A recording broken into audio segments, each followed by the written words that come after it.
2025-yil 3-sentyabr kuni do'stlar statkret olmalarimiz terim jarayonida do'stlar. Ko'rsatib qo'ying. Videomizga akalar, opalar, tog'alar oldindan bitta like bosib qo'yinglar. Mevasiga baho beringlar, dehqonga omad deb yozib qo'yasizlar. Zo'r odam bo'ladi. Bugun terim jarayonida 2 gektarli olma bor, statkretson. Sortda yaxshilab e'tibor beringlar. Buni kesilganiga, obredka qilingan holatiga 5 yasharli daraxt do'stlar. Kamida hammasi 30 kilo 35 kilo atrofida yuki bor. Tarqashlikka cholinmagan sababi bunda kelishlari agronom xizmatidan foydalanganligi uchun. Buni yaxshilab e'tibor beringlar. Mevalar juda ko'p, tondan juda ko'p beradi. Dehqonga omad deb yozib qo'yinglar.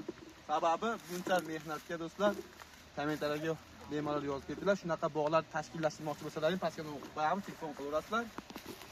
Buyoqdan ko'rsatamiz. Manzara ham chiroyli. Hozirgi narxi do'stlar o'rtacha 10 ming so'mdan sotildi.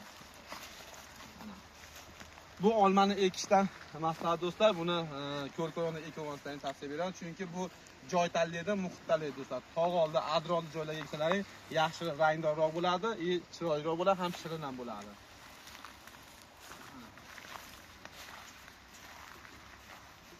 Olma ekishdan oldin mutaxassislar bilan bog'lanishdan kerak, chunki olma joy tanlaydi, dengiz sathidan baland bo'lishi kerak.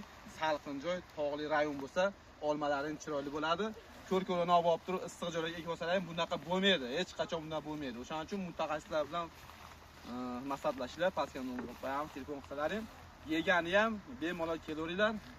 Manzil Farg'ona, Quvasoyda. Mana. Mana ham ko'rsating. Qarang, shuncha meva solgan, cho'zg'adan olavering. Meva solgan, shox sinib ketmayapti. Sababi bu yerda agronomlik xizmatdan foydalangan akalarimiz.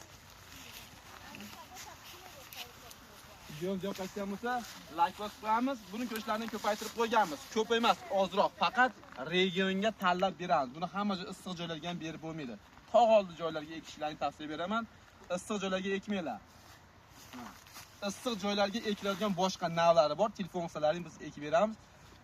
Bundan da qiziq videolar 20 kundan keyin shu issiq joylarga moslashgan olmalar ham pishadi. Ularni ham ko'rsatib boramiz. Podpisatsiya bosinglar. Keyingi videolarni do'stlar ko'rib boraverasizlar. Sog' bo'linglar, salomat bo'lasizlar. Teparini ko'rsatib qo'ying, terim jarayoni 100 ta ishchilar ishlayapti.